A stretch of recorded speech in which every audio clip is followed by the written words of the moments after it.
चलिए ठीक है।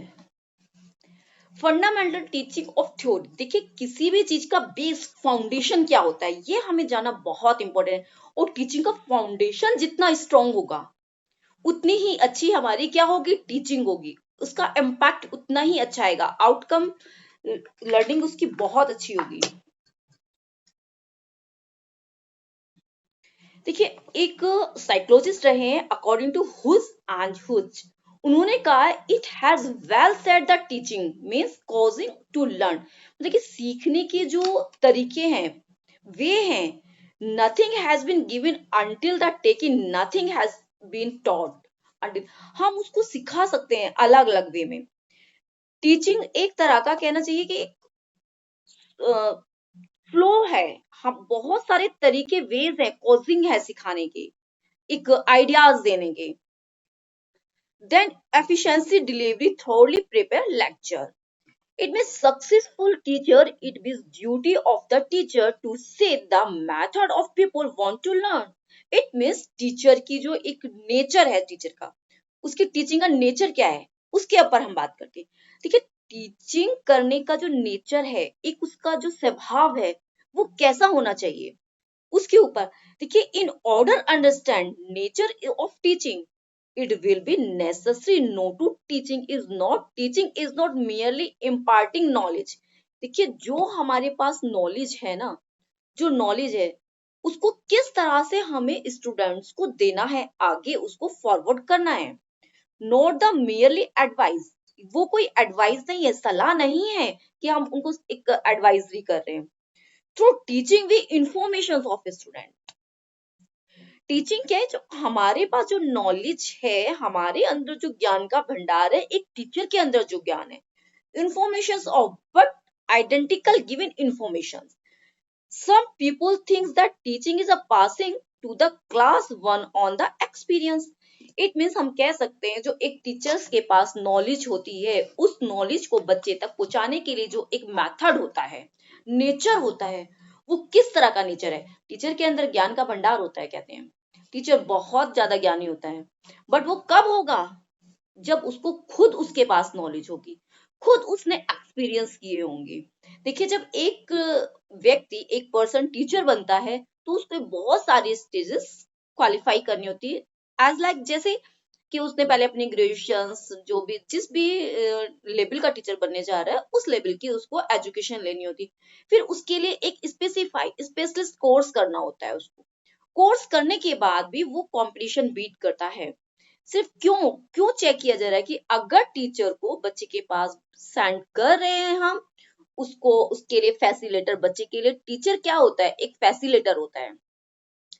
आज के टाइम में एक प्रोसीजर चला है न्यू एजुकेशन पॉलिसी में, टीचर टीचर नहीं है, ओनली फॉर फैसिलिटेटर। वो इसको फैसिलिटेट करेगा, उसको जो चाहिए उसको सलाह देगा, बताएगा, इसको हेल्प करेगा उसको करने में। अपने रूल्स नहीं चलाने हैं हमें, हमें बच्चों को अपनी तरह मॉडिफाई नहीं करना है, हम जैसा बोलेंगे बच्चा वैसा करे, ऐसा पॉसिबल नहीं है। इट मीन्स अभी जो आप कोर्स कर रहे हैं जिसके लिए प्री नर्सरी, प्री प्राइमरी के लिए, इसमें तो प्रॉपर ये लिखा कहा गया है कि टीचर्स को बच्चे के अकॉर्डिंग चलना है, ना कि बच्चे को टीचर के अकॉर्डिंग चलना। पहले क्या एजुकेशन थी, ये एजुकेशन को चेंज करने का मोटो ही ये था कि बच्चा पहले प्रेशर लेता था, स्ट्रेस आता था, वो छोटे छोटे बच्चे भारी भरकम बैग लेके स्कूल जा रहे हैं, नर्सरी एलकेजी यूकेजी के स्टूडेंट है, बैग उनके इतने हैवी हैं, पेरेंट्स उसके बैग को कैरी कर रहे हैं, तो उस बच्चा स्कूल जाते समय भी रोता था उस टाइम पे।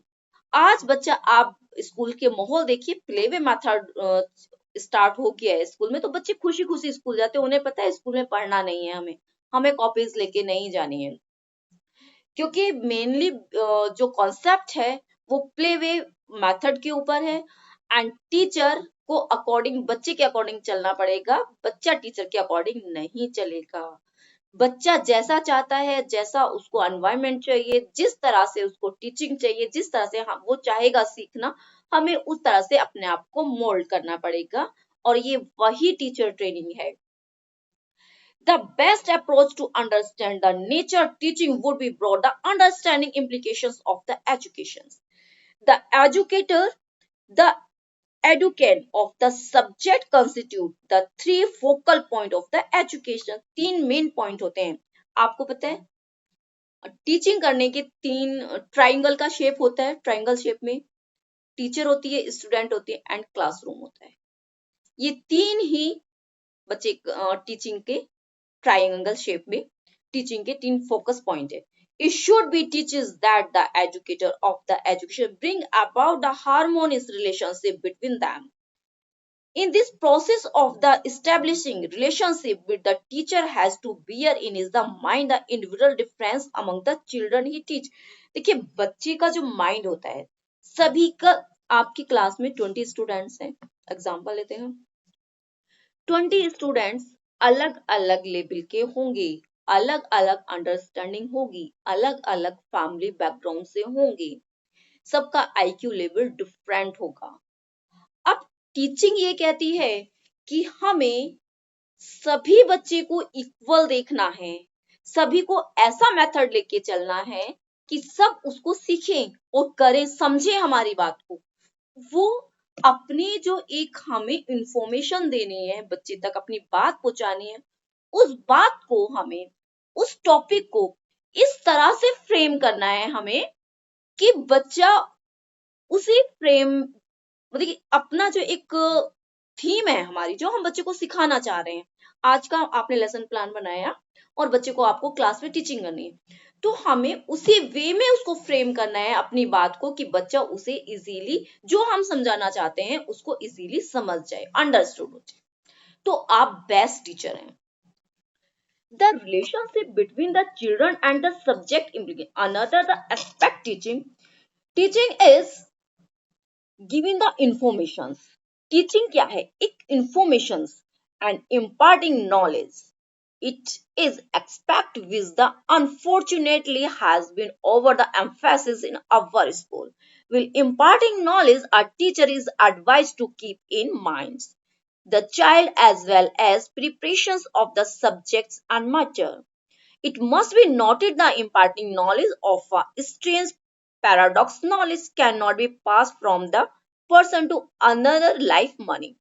देखिए हमारे पास जो नॉलेज है, पैराडॉक्स नॉलेज, कि कह सकते हैं कि इस तरह से कैन नॉट बी पास, हम उसको एक इस तरह की नॉलेज नहीं देना है कि उनको मशीन बनाना है, मनी पैसा कमाने वाली मशीन बनाना है। हमें आज बच्चे को एक सोशल कल्चरल लाइफ देनी है, लाइफ में किस तरह से लाइफ को जिया जाता है वो एक एनवायरनमेंट टीचिंग के थ्रू हमें बच्चे को प्रोवाइड कराना है। एक हमें सिर्फ वो नॉलेज नहीं देनी है जो अभी तक की हमारी स्टडी जो कराई जाती है बच्चे को या कराई जाती थी, उसमें क्या था, बच्चे को सिर्फ पढ़ना है, किस लिए पढ़ना है, पैसा कमाना है, अर्निंग करनी है, इस पॉइंट ऑफ व्यू से वो बच्चे पढ़ते थे। बट अब पॉलिसी बिल्कुल चेंज हो गई है, हमें उन्हें पैसा कमाने वाली मशीन नहीं बनाना है, एक अच्छा फिजिकल उनका पर्सनालिटी डेवलप करनी है हमें, उसका उस एजुकेशन से हॉलिस्टिक डेवलपमेंट होना चाहिए। हमारी एनईपी यही कहती है और हमारा एनटीटी का करिकुलम भी यही कहता है कि बच्चे का हॉलिस्टिक डेवलपमेंट होना इंपॉर्टेंट है। अगर बच्चे का हॉलिस्टिक डेवलपमेंट नहीं होगा तो उस एजुकेशन का कोई फायदा नहीं। गवर्नमेंट इतने एफर्ट्स लगा रही है, इतना इन्वेस्ट कर रही है इसके ऊपर, तो क्या फायदा होगा? वो इसीलिए तो क्या वो प्राइमरी टीचर्स हैं, क्या प्राइमरी टीचर्स प्री प्राइमरी को नहीं पढ़ा सकते? पढ़ा सकते हैं, ऑब्वियस, क्यों नहीं पढ़ा सकते हैं? या जो बीएड वाले टीचर हैं क्या वो प्री प्राइमरी को नहीं पढ़ा सकते हैं? पढ़ा सकते हैं, बिल्कुल पढ़ा सकते हैं। बट अगर वो एक्स्ट्रा एफर्ट्स लगा रही है कि जिस लेवल के बच्चे हैं उस टीचर्स ने उस लेवल की एजुकेशन ली है, उसको उस लेवल के बच्चे की नॉलेज है, क्योंकि प्री प्राइमरी में क्या है, कुछ भी नहीं, बच्चे को प्ले वे मेथड से टीचर खिलाता रहेगा, बच्चे को कोई भी पढ़ा देगा। बट ऐसा नहीं है। लोगों का कहना भी है कि प्री प्राइमरी में क्या काम है, कुछ नहीं होता है, बच्चे अपना आते हैं खेलते, बट नहीं, उनके लिए अगर एक आपको इंफॉर्मेशन दे देती हूँ कि आजकल की जो टीचर हैं बहुत ही बच्चों पे स्ट्रेस नहीं है। पहले क्या था, बैग था बच्चों का भारी भरकम था, तो बच्चों के ऊपर स्ट्रेस रहता है, टीचर स्ट्रेस फ्री। बट आज अब उसका उल्टा है, आज टीचर स्ट्रेस वाले हो गए हैं और बच्चे स्ट्रेस फ्री, क्योंकि बच्चों को कोई बर्डन नहीं है, कुछ भी होगा कुछ भी होगा, कंप्लेन आएगी या बच्चा कुछ नहीं कर रहा है या आपके जो बच्चे को एक्टिविटीज करा रही है वो पूरी नहीं हो, उसका रिस्पॉन्सिबल टीचर होगा। बच्चे ने नहीं किया है तो उससे उनका कोई मतलब नहीं। तो आजकल स्ट्रेस में कौन है? टीचर है। तो आजकल जो टीचिंग आई है इसका मेथड ही ये है कि बच्चा स्ट्रेस फ्री रहे। मुरसेल्स फेमस बुक, मुरसेल्स की एक फेमस बुक है successful teaching, say that teaching is not much the directions the guidance, it means जो टीचिंग है is not directions नहीं है, एक क्या है? गाइडलाइन भी है, गाइड भी करना है बच्चे को, लर्निंग ऑर्गेनाइजेशन, लर्निंग आउटकम उसको देने, ऑर्गेनाइजेशन लर्निंग देनी, impulse that the various elements of the situations, उस सिचुएशंस क्रिएट करके, जो सिचुएशंस क्रिएट होती है उस सिचुएशंस में उसको लर्निंग देना, उस सिचुएशंस को, जिस सिचुएशन में बच्चा है उस सिचुएशंस में अपनी टीचिंग को बेस्ट करना। Have to taught into the relationship built into the intelligible halls, the teacher impulse activity which are the varied complex have। तो एक क्लासरूम होना, different method of teaching, teaching के डिफरेंट मेथड होते हैं, पढ़ाने के देखिए बहुत सारे वे होते हैं।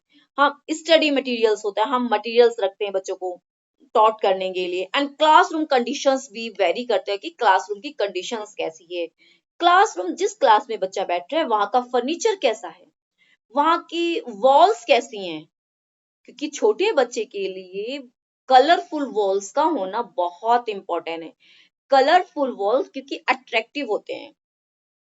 Matter of teaching material taught the classroom conditions, teaching advice of device of aids, वो कौन सी डिवाइसेस एंड एड्स का यूज कर रहे हैं, questioning and the answering, thinking enjoy, बच्चा किस तरह से क्वेश्चनिंग कर रहा है एंड आप उसका आंसर दे रहे हैं, अगर आप क्वेश्चनिंग कर रहे हैं बच्चा किस तरह से आंसर कर रहा है, एंड थिंकिंग उसकी क्या है, वो किस तरह से थिंकिंग कर रहा है, इंजॉइंग उसका, जॉयफुल है बच्चा या नहीं, या आपकी टीचिंग को वो जॉय कर रहे हैं। ये तो नहीं कि आप उसको टीच कर रहे हैं, बच्चा परेशान हो गया, उसको फोर्सफुली उसको पढ़ना पड़ रहा है, तो वो चीज तो नहीं है ना। It means enjoy creating the practical skill, हमें क्या करना है? प्रैक्टिकल स्किल को क्रिएट करना है। Discussions and the many others पर, एक कहने का मतलब है कि एक क्लासरूम का माहौल एक ऐसा होना चाहिए। देखिए अभी जो प्री प्राइमरी स्कूल्स हैं, जो ऑर्गेनाइजेशंस में कुछ न्यू चेंजेस आए हैं प्री प्राइमरी के लिए, उसमें देखिए बच्चे ड्रेस नहीं यूज कर रहे हैं, ड्रेस नहीं पहन के आ रहे हैं, ड्रेस का कॉन्सेप्ट नहीं है, बिकॉज ऑफ, क्योंकि बाल वाटिका, आपको पता होना चाहिए बाल वाटिका, बाल मीन्स बच्चे, वाटिका मीन्स गार्डन, यानी कि बच्चों का गार्डन।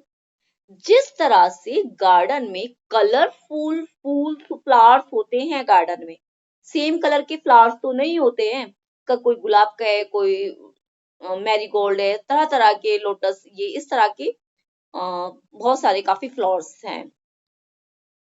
तो उसी तरह से बाल वाटिका भी एक गार्डन है जिसे किंडर गार्डन से लिया गया है, किंडर गार्डन एंड इसको हिंदी में बाल वाटिका।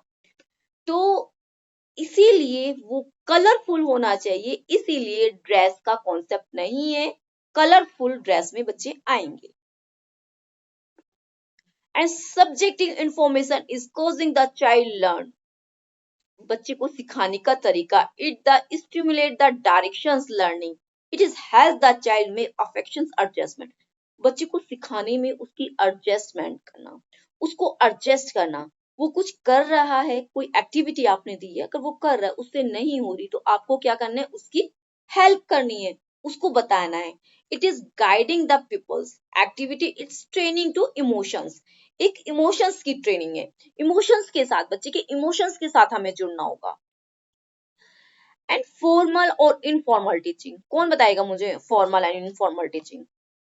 बताइए, आपको भी तो जागना है ना, आप हो सकता है कि मैं आपको टीच कर रही हूँ, आप सो गए हो सब आराम से, गर्मी है तो क्यों निर्मल जी गर्मी बहुत है ना।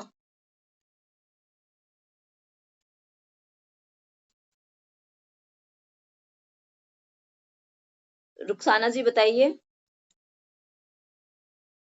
Yes ma'am. Formal informal teaching.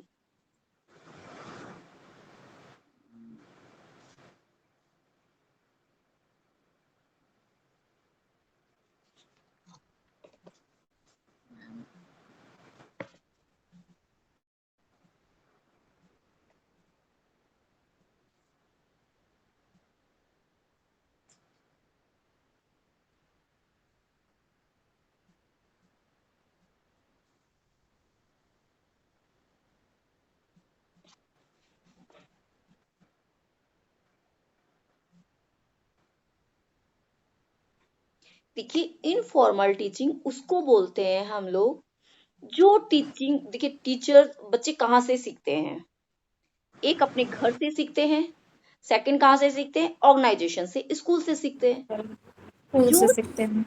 जो चीजें पड़ोस अपने एनवायरमेंट से, जो चीजें हम एक ऑर्गेनाइजेशन से सीख रहे हैं, स्कूल से सीख रहे हैं, वो क्या फॉर्मल। जो हम इनफॉर्मल सीख रहे हैं, जो अपने समाज से सीख रहे हैं, अपने घर में रह के सीख रहे हैं, वो क्या है? Informal teaching. सिंपल, मानी जाएंगे चीज तो। आइए, और किसी भी चीज में, किसी भी टॉपिक के अंदर फॉर्मल इनफॉर्मल आ जाए, आपको पता होना चाहिए कि जो किसी ऑर्गेनाइजेशन में जाके सीख रहे हैं वो फॉर्मल है, जो विदाउट ऑर्गेनाइजेशन से हट के सीख रहे हैं वो इनफॉर्मल है। Teaching carried by the parents, जो पेरेंट्स हमें सिखा रहे हैं, brother sister and other relatives, playmates, and जो बच्चे खेलते हैं, इस तरह से lectures and other before child enter the school informal teaching. Child acquire the many attitude, deals habit their ability as the result the informal teaching. The mother is probably most the important informal teaching. Teaching carried no the school is formal teaching. जो school में सिखाया जा रहा है वो formal है, अपने दोस्तों से सीख रहे हैं, अपने आस पड़ोस से सीख रहे हैं, अपने फ्रेंड से सीख रहे हैं। स्कूल के अलावा आप कहीं से भी सीख रहे हैं, वो आपकी इनफॉर्मल टीचिंग है। Teaching carried on the school is the formal teaching. School एक formal teaching है. Parents have the responsibility to the school where the discharge by the specially selected the respective the society called teachers. Formal teaching is the systematic. Formal teacher क्या होते हैं? देखिए, formal teaching हमारी systematic वे में चलती है। Time से हमें स्कूल आना है, टाइम से स्कूल से जाना है, बच्चे को टाइमली इन करना है, टाइमली आउट करना, हर चीज का डिसिप्लिन होता है। व्हाट डिसिप्लिन ऑफ इनफॉर्मल, घर में आप कभी भी सीख सकते हैं, रात को 8 बजे भी सीख रहे हैं, मम्मी पापा के साथ रहते हैं, सुबह से लेके शाम तक हम कुछ ना कुछ सीखते ही रहते हैं। समाज में रहते हैं तो वो भी हम, उसका कोई टाइम नहीं है ना कि हमें 8 बजे से इतने टाइम पीरियड तो नहीं है ना कि इतने बजे से इतने बजे तक ही हमें सीखना है। वो तो हम कभी भी रात में सोते बैठते उठते जागते सीखते ही रहते हैं। लाइफ लॉन्ग लर्निंग प्रोसीजर है, हम हमेशा सीखते हैं। तो उसी तरह से बच्चे भी समाज में, जो समाज से सीख रहा है, अपने फैमिली से सीख रहा है, आस पड़ोस से सीख रहा है, एक इंस्टीट्यूशंस के अलावा वो कहीं से भी सीख रहे हैं, वो इनफॉर्मल हो गया। फॉर्मल वो कि जो एक ऑथेंटिक वे में ऑर्गेनाइजेशन से, वहां से हम टाइमली प्रॉपर उनके रूल के अकॉर्डिंग स्कूल जा रहे हैं। सुबह 8 बजे का स्कूल है, 12 बजे आना है, इतने टाइम इन करना है। अगर आप 8:30 तक नहीं पहुंचे छोटे बच्चों के लिए, तो फिर वो पेरेंट्स बच्चे को स्कूल ही नहीं लाते इतना लेट। बट घर में तो ऐसा नहीं है कि नहीं मुझे 8 बजे ही सिखाना है, फ्रेंड के साथ 8 बजे ही सीखना है। बच्चा सीख रहा है, खेल खेल में बहुत सारी चीजें सीख रहा है। तो ये फॉर्मल इनफॉर्मल टीचिंग हमेशा याद रखिए। जहां फॉर्मल इनफॉर्मल की बात आती है, आपको ये सारी चीजें ध्यान रखनी है। ये बहुत बड़ा टॉपिक नहीं है, बहुत ऐसे मैं समझती हूँ कि एनटीटी के टॉपिक्स ऐसे जर्नल टॉपिक्स हैं, और आपने थोड़ा बहुत भी इधर उधर से कुछ पढ़ा हुआ होगा तो आप कर देंगे। View of teaching. Teaching is a skill occupation. देखिए, एवरी सक्सेसफुल टीचर, जो एक सक्सेसफुल टीचर है, acquire this skill implies the understanding of the aim of education, organized field of the knowledge subject। देखिए, वो टीचर अपने field की पूरी knowledge रखता है, उसके पास अपने फील्ड, अपने सब्जेक्ट की उसके पास पूरी नॉलेज है।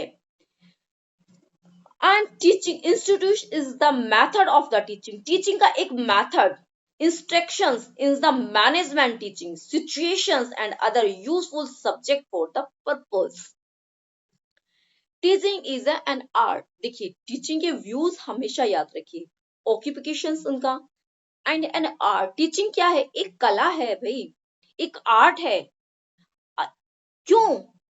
वो इसलिए कि टीचिंग कला इसलिए क्योंकि टीच किसी को सिखाना, किसी को अपने अपने वर्ड्स को, हर कोई टीचिंग टीचर नहीं बन सकता है, हर कोई क्यों नहीं सभी टीचर बन जाते हैं, पढ़े हुए तो सभी हैं सभी टीचर, हर कोई किसी को एक्सप्लेन क्यों नहीं कर सकते, हर व्यक्ति किसी को क्यों नहीं समझा सकता है, नहीं समझा सकते, ये भी एक स्किल है, किसी को समझाने की एक स्किल है। तो ये बहुत बड़ी आर्ट होती है teaching. It is based on the science of the education which is growing the dynamic, ये डायनेमिक फॉर्म में होती है। The science of education studies the draw from all the field of human knowledge such as psychology, biology and sociology, philosophy and history। ये सारी चीजें इस teaching के अंदर होती हैं। It is an art which can be improved by and through the data development by research of education psychology and through the adaptations of better technique from experiment of laboratory and the classroom। Classroom भी क्या है, एक experimental जगह है कि वहां हम बच्चे के साथ एक्सपेरिमेंट्स भी होते हैं, बच्चा करके सीख रहा है, बच्चा प्रैक्टिकल कर रहा है ना, वहां क्लासरूम में क्या कर रहा है, बच्चा प्रैक्टिकल कर रहा है, आप उसकी उस प्रैक्टिकल में हेल्प कर रहे हैं, इट मीन्स वो एक लेबोरेटरी है, क्योंकि बच्चा वहां करके सीख रहा है, आप उसे करा कराया नहीं दे रहे हैं, कुछ भी करके सीख रहा है, इट मीन्स वो एक लेबोरेटरी है। Teaching is the called an art, इसलिए called because it functions as such through and we can deliberately modify an ordinary course of human being। Through teaching we can bring out such modifications human behavior। क्योंकि teaching जो है एक human behaviour को एक कहना चाहिए modify करती है एंड उसके बिहेवियर को चेंज कर देती है। जब बच्चा आता है स्कूल में उसका बिहेवियर बिल्कुल डिफरेंट होता है, उसके जब वो कुछ टाइम के बाद देखेंगे बच्चा बिल्कुल चेंज हो जाएगा, कुछ मैनर सीख लेता है, किस तरह से क्लास में प्रॉपर सिट करना है, वॉशरूम जाना है, किस तरह से हमें ईटिंग करना है, तो ये सारी उठना बैठना चलने फिरने का तरीका एक गुड मैनर में बच्चे का आ जाता है। तो ये एक कला ही है, एक आर्ट है। Growth and development human being, the modern tendency education is to regard teaching as from the society service। The teacher is a servant of society। Teacher क्या है, एक सर्वेंट है, नौकर की तरह है, क्योंकि trust with the task of modifying and the developing the behavior of the younger child। क्योंकि उसको क्या करना है, वो काम कर रहा है किसके ऊपर, बच्चे के बिहेवियर को डेवलप करने के लिए, उसमें एक अच्छा बिहेव डेवलप करने के लिए एज ए क्या है टीचर, एक सर्वेंट की तरह काम कर रहा है, एक सर्वेंट है, कोई मालिक नहीं है कि नहीं मैं टीचर हूँ, बच्चे बैठे हुए हैं, मैं उन पे चेयर पे बैठ के बस ऑर्डर देना, नहीं, आज वो सिस्टम खत्म है। The teacher can render the service of society only above all the humanistic, a human being all the true sense of the word। He is a person of high ideal energies, the personality rather than more expounder on the word, and actors meaningless and line without giving life to the play। Mark of the good teaching, good teaching के क्या क्या symbols होते हैं, good teaching के symbols क्या होते हैं,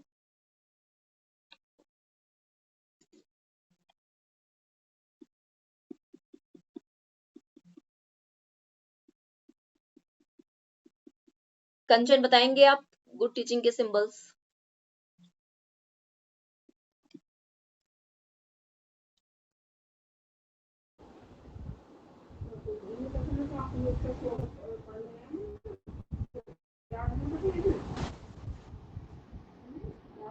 आप टीचिंग करते हैं स्कूल में एक अच्छा टीचर होने की क्वालिटी क्या है? क्या सिंबल टीचर्स में सिंबल्स क्या है? आपको अच्छा क्यों कहेंगे? आप टीचर हैं, आपको अच्छी टीचर क्यों कहेंगे?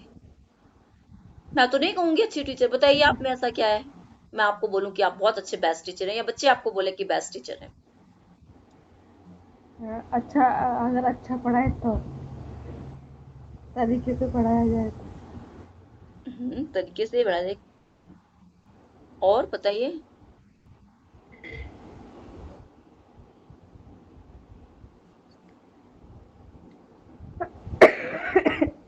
हेलो। हाँ जी, गीता जी हाँ बोलिए। मैडम, अगर हम बच्चे को अच्छे से समझा पा रहे हैं और बच्चे हमारी बात को समझ पा रहे हैं तो वो यस, गुड टीचिंग हुआ। Yes, good. और बताइए।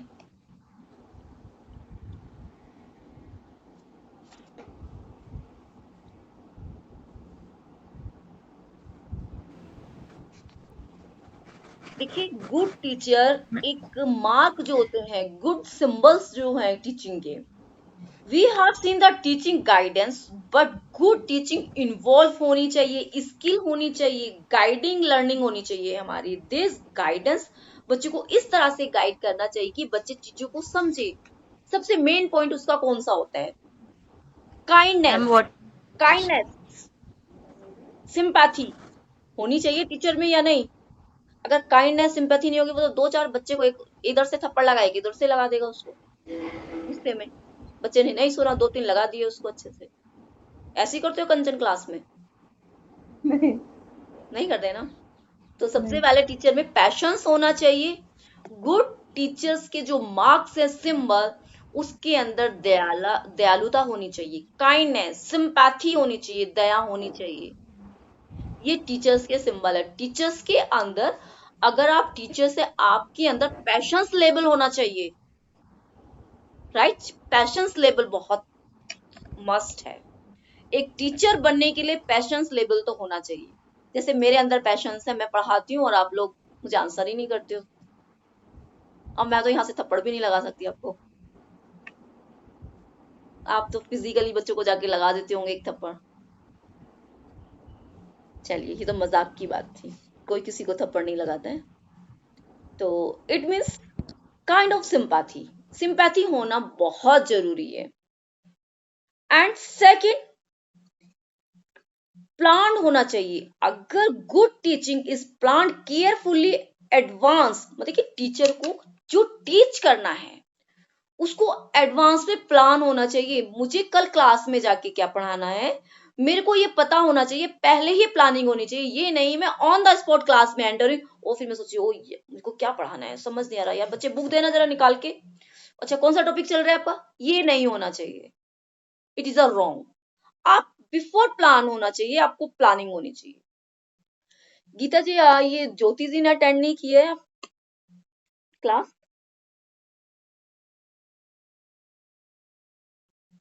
हेलो। हाँ मैम। ये आपका साथ में ज्योति है, उन्होंने अटेंड नहीं किया?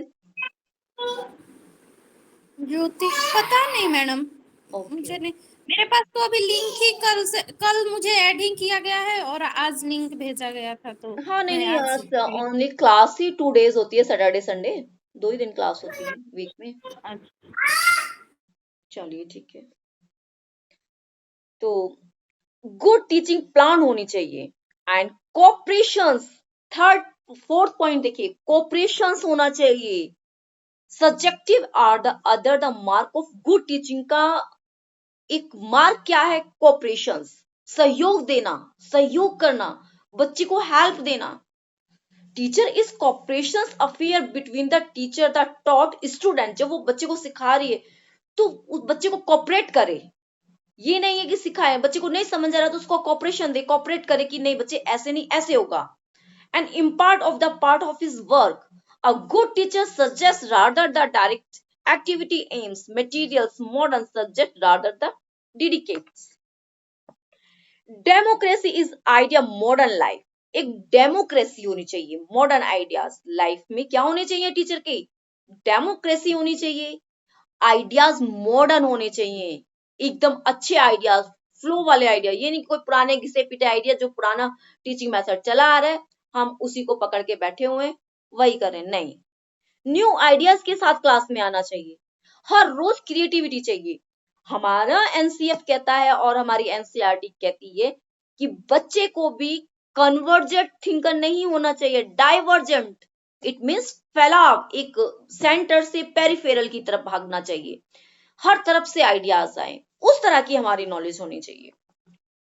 तो इसीलिए टीचर को डेमोक्रेसी होनी चाहिए एंड एक मॉडर्न आइडियाज, अलग अलग आइडियाज उसके माइंड्स में होने चाहिए कि बच्चे को किस तरह से एक्सप्लेन करके वो राइट वे में इंडिविजुअल स्टूडेंट को अलग अलग सिखा सके। Good teaching is stimulating. According to the well-known educations, the teacher stimulate through his the personality and activity personality and the active pupils. Children purpose planning.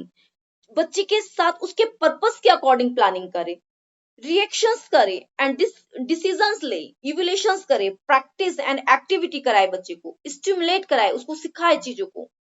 Although good teachers take the into according accounts the previous experience, बच्चे के साथ previous experience share करे teacher. एक good marks से teachers को होना चाहिए जो उसके पास प्रीवियस नॉलेज है, प्रीवियस नॉलेज के बिहाफ पर ही वो बच्चे को क्लास में जाए और उसको शेयर करे प्रीवियस नॉलेज। उस प्रीवियस नॉलेज के बिहाफ पे नए ज्ञान को, नई चीज को उसमें ऐड करे, उसको एक नया फॉर्म दे। ये सारी चीजें एक गुड टीचर्स की होनी चाहिए। नॉट ओनली डज, एक इंटरेस्टिंग टीचिंग बनानी चाहिए उसको, क्रिएटिविटी होनी चाहिए, that will lead them toward socially desirable goal. उसका गोल डिजायरेबल होना चाहिए। It's the progressive because it am the improving it's more the technique still. Not only does good teaching diagnose learning difficulties of child. अगर बच्चे में एक कहना चाहिए, not only does good teaching diagnose, एक diagnose करना ही नहीं, बच्चे को हमने बच्चे की प्रॉब्लम डायग्नोस कर ली, बट उसको हमें सोल्व भी तो करना है। हमें पता चला कि हमने बच्चे को डायग्नोस कर लिया कि इसको ये प्रॉब्लम है, अब उसको रिमीडियल भी देना है ना। हमें सिर्फ डायग्नोस करके हमें छोड़ना नहीं है उसको। हमने कि भाई नहीं, मैंने बच्चे को डायग्नोस कर लिया है, मुझे पता है इस बच्चे में क्या कमी है। भाई आपने डायग्नोस कर लिया है, बहुत अच्छी, वाल बहुत अच्छा, आपने बहुत अच्छा काम किया, बच्चे आपको पता चला कि आपके बच्चे में क्या कमी है, आपने उसको डायग्नोस किया राइट वे। बट आपको ये भी जानना है कि उसको रिमीडियल क्या देना है, आपको उसको ट्रीटमेंट क्या करना है उसको, तो आप तब बेस्ट टीचर्स कहलाएंगे। इट मीन्स अगर आपने डायग्नोस कर लिया तो ठीक है, आप कहें कि मैं बेस्ट टीचर हूं, मैंने बच्चे को डायग्नोस किया, नहीं, आपने उसको ट्रीटमेंट क्या किया उसका, उस डायग्नोस करने के बाद आपने उसको ट्रीटमेंट क्या दिया, रिमीडियल क्या दिया आपने उसको सिखाने के लिए, तो आप जाके एक बेस्ट टीचर बनते हैं। There are several above all, good teacher will develop initiative, independence through the method the self। देखिए कहने का मतलब है डायरेक्शंस देना, गुड डायरेक्शंस, गुड क्रिएटिविटी बच्चे में होनी चाहिए, वो टीचर्स में होनी चाहिए और वो तभी बच्चे में डेवलप करेगा। एक टीचर के अंदर सोचने की अच्छी क्षमता होगी, डाइवर्जेंट थिंक टीचर्स के अंदर होगी, तो वो बच्चों को भी उसी ट्रैक पे ला पाएगा और वहां ट्रैक पे उसको लेके आएगा। The nature of learning on topic in education so more angle the face. देखिए नेचर ऑफ लर्निंग, सीखने का क्या क्या नेचर हो सकता है। नो टॉपिक्स, इसका कोई टॉपिक्स नहीं है। इस एजुकेशन सो मोर इसका एक एंगल टाइप है। Phase the does the proper learning both as the board interpretations only detail finding, one of the most important characteristics of human being, the capacity to learn our personality, our habits, skill, knowledge, attitude, interest, our teachers, largely that result learning. We believe that the learn teaching refer to the stimulate, encouragement, guidance of students order help him learn। Learn करने के लिए हमें बच्चे को guidance देनी है, उसको अनक्रेज करना है, उसको मोटिवेट करना है उसे सीखने के लिए। जब तक आप मोटिवेशन नहीं देंगे बच्चा नहीं सीखेगा। आप उसको नहीं बताएंगे कि इसको सीखने से आपको क्या होगा, या बच्चे को मोटिवेट, क्लास में छोटा बच्चा है आप उसको कह रहे आपने थोड़ा सा उसको उसके लिए क्लैप कर दे, वाह वाह कितना अच्छा बच्चा बोल रहा है, तो बच्चा क्या उसको करने के लिए और अवेयर होगा, उसको उत्साहित होगा, उसको करिजमेंट होगी कि नहीं मुझे करना है। आप माइक लेके खड़े हुए हैं, सामने बच्चा उस पे बोल रहा है, आप तो बच्चा उसके लिए आने के लिए तैयार होगा, उस पे बोलने के लिए, अगर आप उसको चांस देंगे। तो इस तरह की बहुत सारी चीजें हैं कि बच्चे के लिए करनी है हमें। और हमने आजकल एक एनसीएफ कहता है कि टीचर एक अच्छे बेस्ट टीचर के लिए कि एक जादू का पिटारा जिसको बोला जाता है। जादू का पिटारा क्या होता है? उसपे टीएलएम होते हैं। प्री प्राइमरी के लिए क्या होते हैं? टीएलएम होते हैं। उसको एनसीईआरटी ने, हमारे एनसीएफ ने जादू का पिटारा कहा है। उसमें से सामान निकालेंगे, पता चला मैंगो का टीएलएम निकला, बच्चे ने हाथ डाला उसमें से टॉयज निकला, फिर हाथ डाला, मतलब कि उसमें टीएलएम हमें बना बना के क्लासरूम में एक हमें बॉक्स रेडी करना होता है। उस बॉक्स के अंदर हमें क्या डालने, अपने टीएलएम बनाने, जो बच्चे को हमें दिखाना है। क्योंकि देखा गया है कि बच्चे को ऐसे सिखाना और टीएलएम के थ्रू सिखाना, बच्चा बहुत एक्साइट होता है, वो भी हैंडमेड। अब बाजार से हम खरीद के दिखा देंगे उसके लिए बच्चा इतना एक्साइट नहीं होगा, बट जो टीएलएम हम हैंड से बना रहे हैं, हैंडमेड है, जिसमें वास्तव में टीचर ने मेहनत की, बच्चा जब क्लास में उसको देखता है ना, बहुत खुश होता है, वो बहुत एक्साइटमेंट होती है उसको छूने की, बच्चा उसको छूना चाहता है, टच करना चाहता है उसको, कि मैं टच करके देखूं, मैम मेरे को दीजिए, मेरे को दीजिए, उसको बड़ा मजा आता है उसको।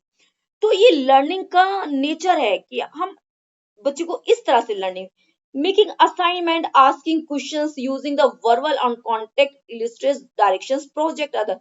हम बच्चे को देखो असेसमेंट करने के लिए क्या कर सकते हैं, हम उससे बातें कर सकते हैं, उससे क्वेश्चनिंग कर सकते हैं, हम जान सकते हैं उसका असेसमेंट करने के लिए क्या हम सिखा रहे हैं, बच्चा उस तरह से बोल पा रहा है, क्या जो चीजें मैंने अभी तक सिखाई है क्या वो उस पे अप्लाई कर रहा है, या उस तरह से बच्चा चल, तो उस तरह से हम क्वेश्चनिंग करके उसका असेसमेंट भी कर सकते हैं।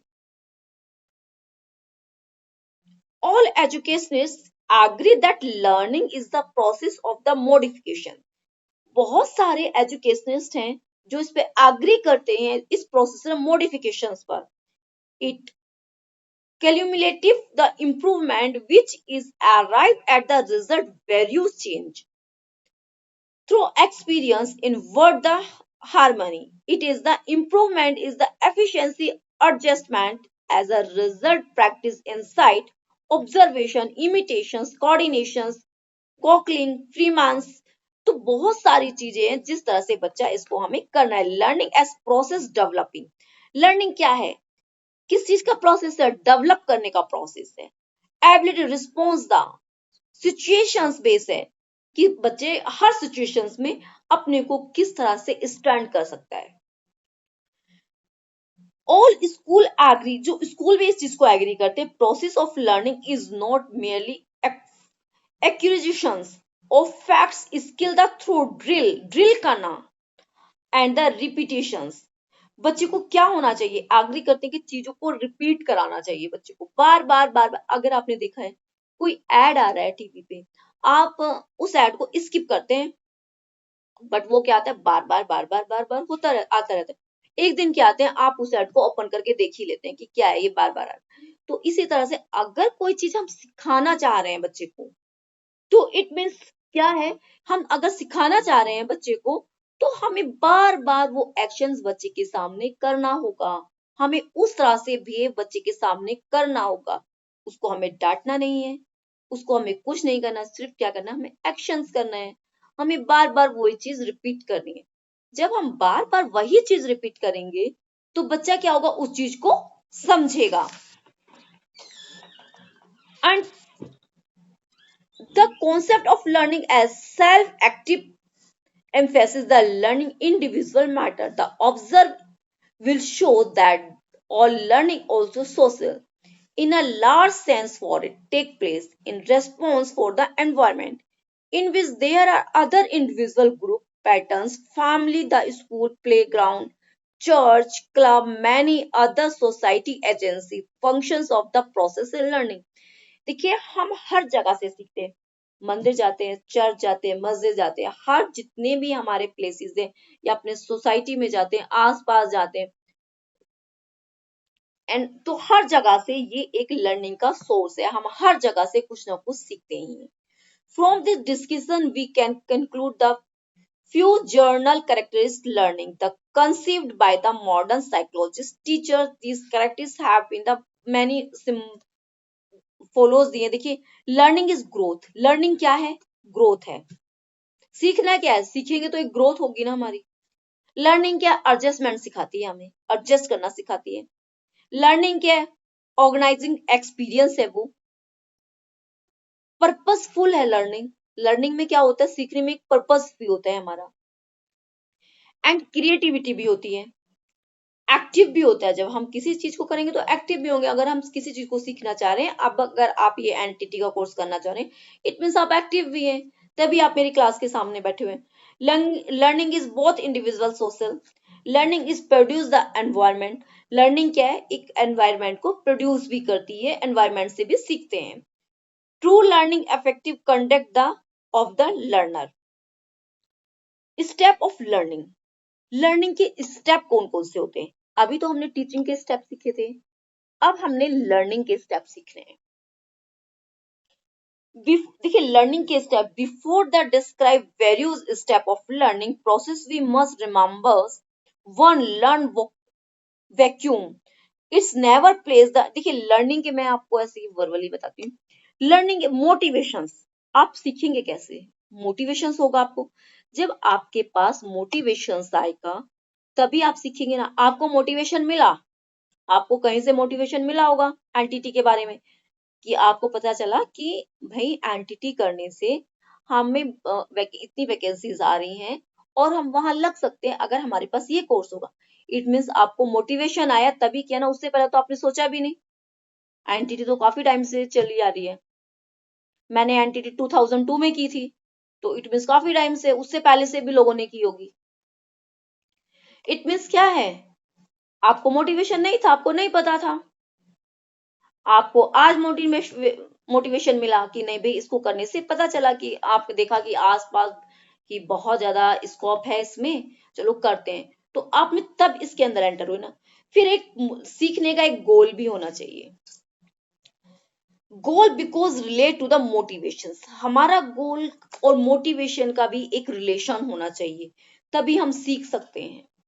अगर हमारा कोई गोल नहीं है, आपने ये एंटिटी की, आपका गोल ही नहीं है. आपका गोल है कि आपको टीचिंग करना है, आपको पैसा कमाना है, आप पढ़े हुए हैं, आपने सोचा मैं पढ़ी लिखी हूं तो मेरे को घर में नहीं बैठना है मुझे बाहर जाके कुछ करना है.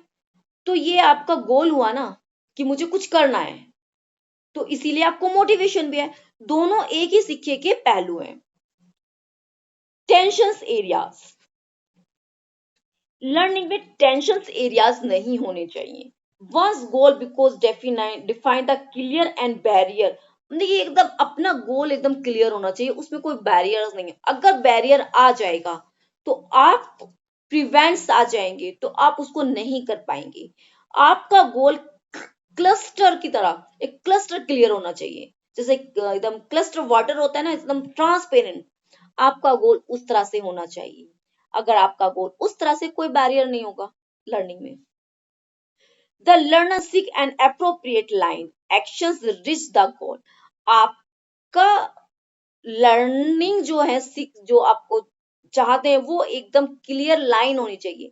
उसमें कोई रुकावट नहीं होनी चाहिए, कहीं कोई टेंशन नहीं होनी चाहिए, किसी तरह का कोई डाउट्स नहीं होना चाहिए. मुझे ये करना है, मुझे पाना है, एनी हाउ अपने अंदर अराउजल करना है, आग पैदा करनी है उसको करने की, उसको सीखने की हमें एक आग होनी चाहिए. इस तरह का हमें करना चाहिए. The learner fix and appropriate line. हमारी जो लर्निंग की लाइन है वो फिक्स एंड अप्रोप्रिएट होनी चाहिए. Example, the goal of acquisition skill learned will have the practice and to repeat the certain activity again and again. Memorize is the compulsive through the meaningful repetition. तो इस तरह से हमारी जो line होनी चाहिए, जो हमने एक लाइन ड्रॉ की है, उसमें कोई डाउट्स नहीं होने चाहिए, डाउट्स फ्री होनी चाहिए, किसी तरह का कोई संदेह नहीं होना चाहिए. अगर आपको कोई काम कर रहे हैं, अगर उसमें कोई आपको डाउट्स है तो उसको हमें नहीं करना चाहिए. आप तभी उसको सीख पाएंगे. बिहेवियर अडॉप्ट होना चाहिए आपका। अफेक्टिव लर्निंग, हम अफेक्टिव लर्निंग, देखिए अफेक्टिव कब बना सकते हैं? Modify learning is the absence of some the factors of conductive efficiency। उसको हम करने के लिए क्या एक द लॉ ऑफ रेडीनेस, एक रीडनेस लो होना चाहिए, रेडीनेस लो होना चाहिए। द ग्रेट रिटन थॉर्नाइड ने कहा है ये has made although study on the topic of efficiency learning होनी चाहिए। It opinion they are the main law of efficiency learning, the law of readiness. हमेशा तत्पर रहना चाहिए, रेडी रहना चाहिए हमें लर्निंग के लिए। क्या होना चाहिए? रेडी। अगर आपको कोई अपॉर्चुनिटी मिल रही है कुछ सीखने की, हाँ मैं इसको सीखूंगी, हमेशा रेडी रहना चाहिए। उसका लो एक नियम है, उस चीज को सीखने के लिए आपको एक्सरसाइज भी एंड प्रैक्टिस मस्ट है। जो आप कर रहे हैं उसकी आपकी प्रैक्टिस मस्ट है। एंड लो ऑफ इफेक्ट्स, उसका प्रभाव भी होना चाहिए। ये सारी चीजें क्या है? इफेक्टिव लर्निंग के लिए है। Beside the low of maturity, किस तरह का लो होना चाहिए? मैच्योरिटी होनी चाहिए। लो ऑफ पर्पस, आपका पर्पस भी क्लियर होना चाहिए। सिलेक्शंस होना चाहिए चीजों में, एसोसिएशंस होना चाहिए आपका। And low of multiple learning होनी चाहिए। तरह आप एक ही वे में नहीं, आपको मैं ये टॉपिक पढ़ाया, आप अलग अलग वे से उसको सीखने की कोशिश कीजिए, मल्टीटास्क कीजिए ना उस पे। अगर मैंने टीचिंग बताई, आप सर्च कीजिए, अच्छा इसका कहाँ से मिल सकता है मुझे मटेरियल, यहाँ से भी मिल सकता है, यहाँ से। इस तरह की आपको ये टीचिंग करनी है। इस तरह से आज आपका ये फाउंडेशन ऑफ टीचिंग का चैप्टर कंप्लीट हो गया है। कल हम मैक्सिमम ऑफ टीचिंग करेंगे। तो अगर किसी को कोई क्वेरी है, इसमें कोई डाउट है, तो आप मेरे से पूछ सकते हैं। आधे बच्चे तो गायब हो जाते हैं, पढ़ाते पढ़ाते बीच में चले जाते हैं। उन्हें पता है कि चलो एग्जाम देना है, मैम नोट्स डाल देंगी, कर लेंगे। चलिए, आपको किसी को, गीता जी आप बताइए आपका फर्स्ट डे कैसा रहा? आपको अच्छे से अंडरस्टैंड या गॉट इट एवरीथिंग? हेलो, हाँ मैम। आपको कोई किसी तरह का कोई डाउट्स है तो आप बता सकते हैं। नहीं मैम, अभी तो धीरे धीरे समझना स्टार्ट कर रही हूँ। चीजें समझ में आ रही हैं थोड़ी थोड़ी आज। नहीं, क्योंकि today is your first class, तो आपको थोड़ी तो प्रॉब्लम देखिए होती है। हम अगर किसी भी चीज में बीच से जुड़ते हैं, या एक सिंपल सा एग्जांपल ले लिया, अगर हम मूवी देख रहे हैं और बीच में हम बैठ जाते हैं तो हमें कुछ पता नहीं चलता कि चल क्या रहा है। लास्ट में आ जाते हैं, थोड़ा सा देखते देखते हमें स्टोरी समझ में आ जाती है। तो वही हाँ हाँ। आपका भी है।